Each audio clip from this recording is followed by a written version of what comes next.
Muy buenas noches, mi nombre es Miguel Contreras, estudiante de Ingeniería de Sistemas.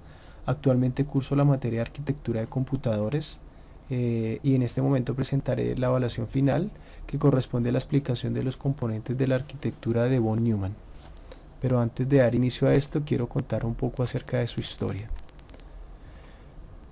John von Neumann fue un científico matemático, ocupó un lugar privilegiado en la historia de la computación debido a sus múltiples e importantes aportes a las computadoras de la primera generación. Nació el 28 de diciembre de 1903 en Budapest, Hungría, llegando a ser uno de los más brillantes matemáticos de la era de la computación. Von Neumann fue un niño prodigio que a la edad de 6 años podía dividir mentalmente cifras de 8 dígitos.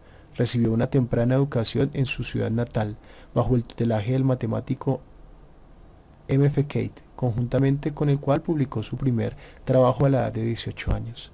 En 1921 ingresó a la Facultad de Química de la Universidad de Budapest, pero decidió continuar sus estudios en Berlín y Zúrich, graduándose en el año 1925 como ingeniero químico. Von Neumann le dio su nombre a esta arquitectura, von Neumann, utilizada en casi todos los computadores actuales, por su publicación de este concepto.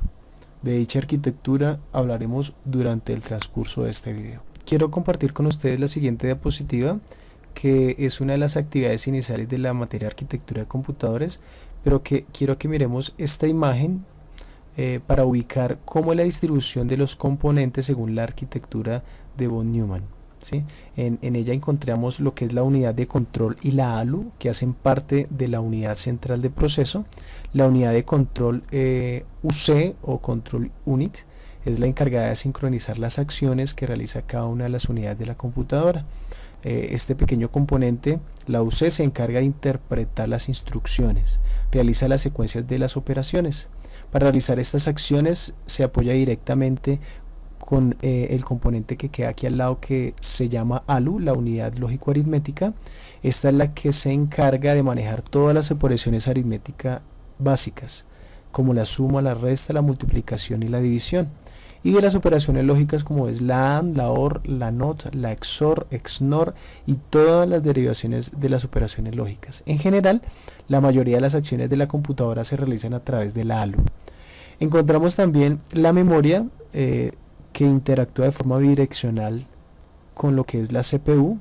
La memoria está conformada por circuitos electrónicos que almacenan valores binarios en cada una de las celdas de memoria. Almacena la información que va a ser utilizada por la CPU y contiene los datos e instrucciones de los programas que se van a ejecutar. Aquí se almacenan los datos de las instrucciones que ejecuta la unidad de control y la ALU como CPU. También encontramos los dispositivos de entrada, que, como dice aquí la definición, estos permiten la comunicación con el mundo exterior de los computadores. Son otros dispositivos que reciben los resultados y que las transmiten la información al computador para su procesamiento. Ellos son lo que nosotros conocemos como el mouse, el teclado, el monitor, la impresora y todos aquellos periféricos de entrada y salida. En esta siguiente diapositiva podemos apreciar un diagrama similar al diagrama presentado en la anterior diapositiva, con la diferencia de que aquí se pueden apreciar las partes de cada uno de los componentes mencionados, de la unidad de control, de la unidad aritmética, la ALU y la memoria. Von Neumann describió el fundamento de todo ordenador electrónico con programas almacenados. Describía cómo podía, y se preguntaba esto, cómo podía funcionar un ordenador con sus unidades conectadas permanentemente y su funcionamiento estuviese coordinado desde la unidad de control, es decir, desde la CPU. Aunque la tecnología ha avanzado mucho y ha aumentado la complejidad en la arquitectura inicial, la base de su funcionamiento es exactamente la misma y probablemente lo seguirá siendo durante mucho tiempo. Antes de entrar en detalle con relación a los componentes o las unidades, tenemos que conocer lo siguiente. Si ustedes aprecian en la imagen, en el diagrama, vemos que cada uno de ellos, la unidad de control, el diagrama azul, el cuadrado azul, aparecen registros de instrucción. En la que está en naranja, que es la memoria, aparecen registros de direcciones, registros de datos, y en la unidad lógico-aritmética aparece uno que dice registros de entrada, y es acerca de eso, de los registros.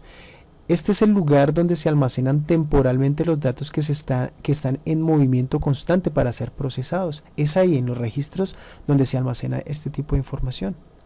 Y otra cosa que tenemos que conocer es los buses de datos.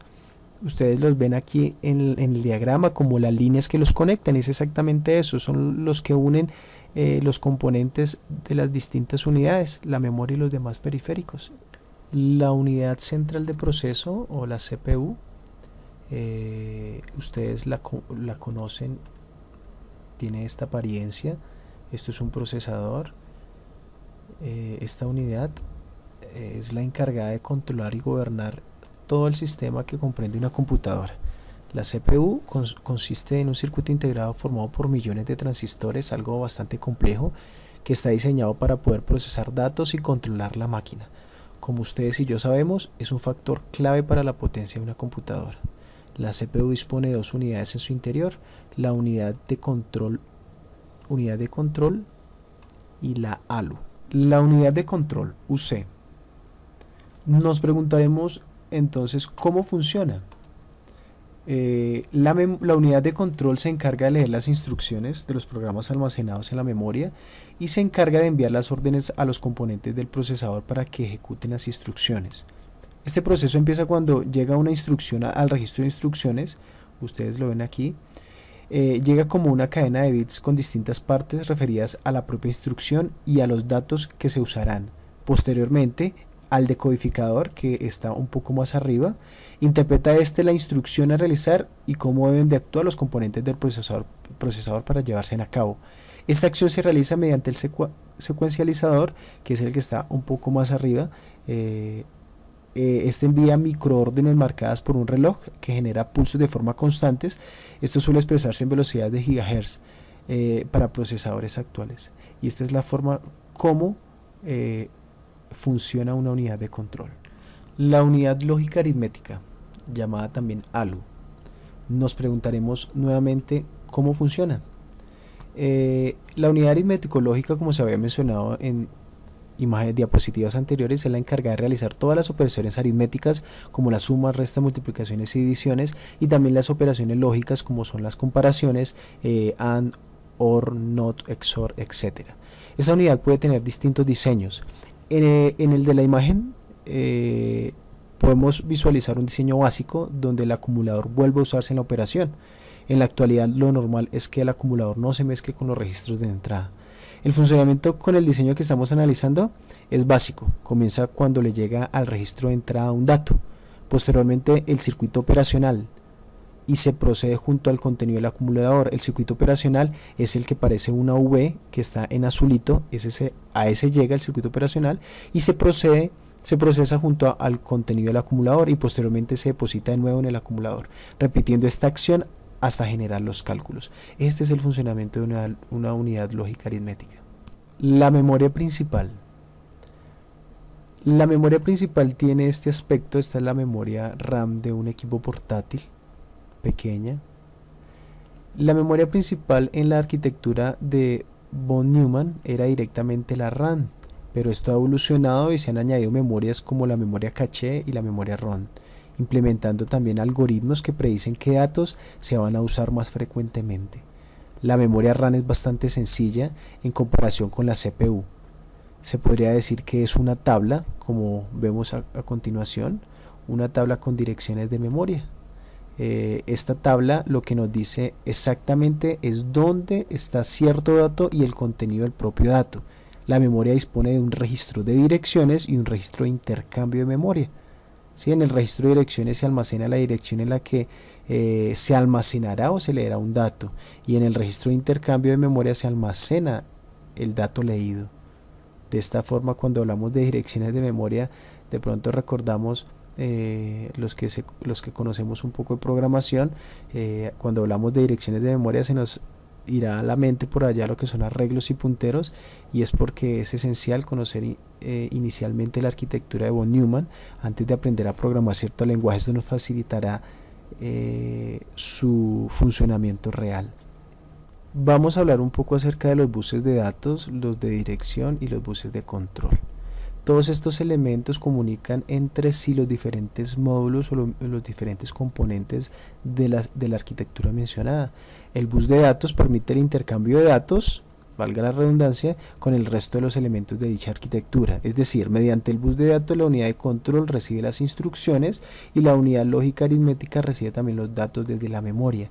De igual manera, envían por este medio la información.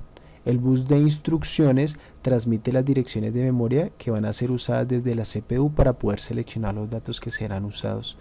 Y el bus de control es el que transporta las órdenes generadas por la CPU para controlar los diversos procesos de la máquina. Para culminar con la explicación de los componentes de la arquitectura de von Neumann, vamos a hablar un poco acerca de la mainboard. La mainboard, o también conocida como tarjeta madre, es el principal y esencial dispositivo de toda computadora, ya que allí es donde se conectan los demás componentes mencionados anteriormente, como es la CPU, la unidad central de proceso, las memorias, los periféricos de almacenamiento, como es el disco duro, y los dispositivos de entrada y salida. Este elemento funciona como facilitador entre los diversos componentes mencionados. Muchas gracias. Espero haber sido claro con la información suministrada. Hasta luego.